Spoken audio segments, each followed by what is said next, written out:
Finally, it's arrived, my VW Crafter. So, let the build begin. Hi, my name's Jason, this is my daughter Noah, and together we're going to transform this VW Crafter into the ultimate camper van. Like, subscribe and follow us on your journey. I'm going to talk you through my plans, what I'm going to do to the van, the major stuff. We'll start with underneath the van. So I'm going to be taking off the shocks and putting new Koni Active ones on, 4 of them. On the back of it, I'm going to be putting semi-air suspension. Where the spare wheel is, I'll take that off of there and I'm going to put the 68 litre wastewater tank under there. So let's talk about the outside of the van. First of all, I'll be putting the rock slider style side steps on either side. On the back of the van, I'll be putting it's a combo unit, it's a ladder with the spare wheel carrier, and on the other side it's a utility rack and it's got the bike rack for 2 bikes. On the roof, I'll be putting the roof rack.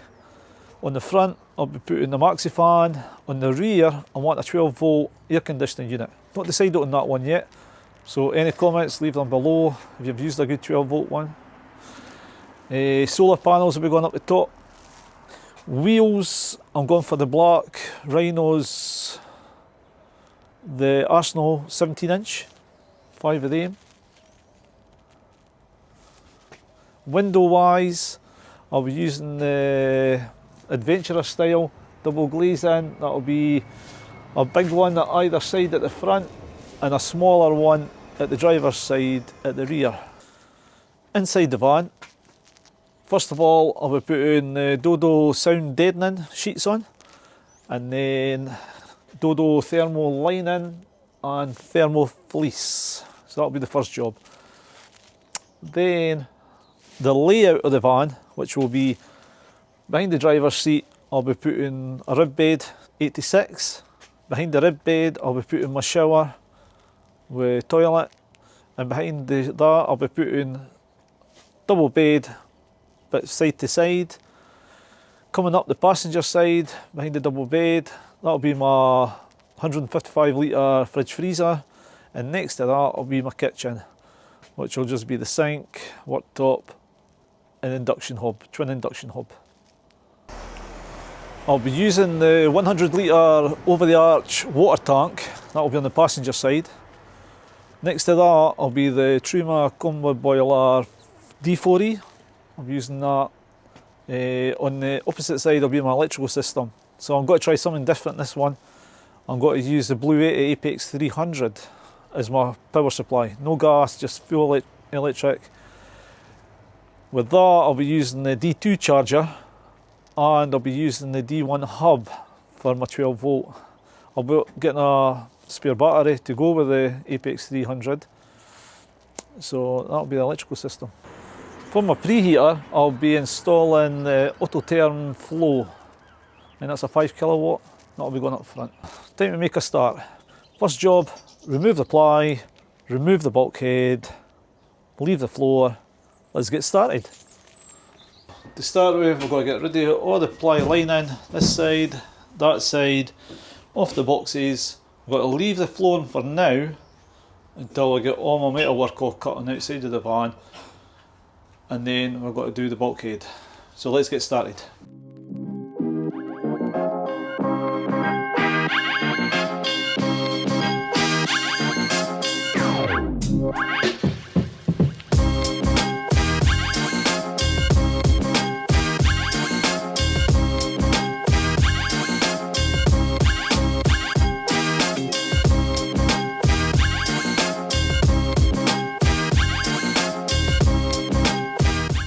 That's all that ply line all took off the van, and now I'm going to leave this button just now, either side. That will be coming out to get insulated, but for now I'll just leave it on there. I'm going to leave the floor also until I've done all the cutting out. I said that earlier on. Now, got to take out the bulkhead. Next job. Right, time for the bulkhead to get removed. On this one, T25s, on the grab rail, T30. So we'll start with the grab rail first, then we'll get the bulkhead out, and that'll be inside done.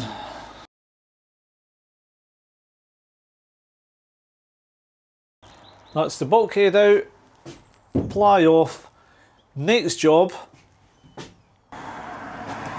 we're going to rust proof all the screw holes. We've got to use Sika Primer 207 to do this job. Shouldn't take too long, but I'll put you on time lapse again.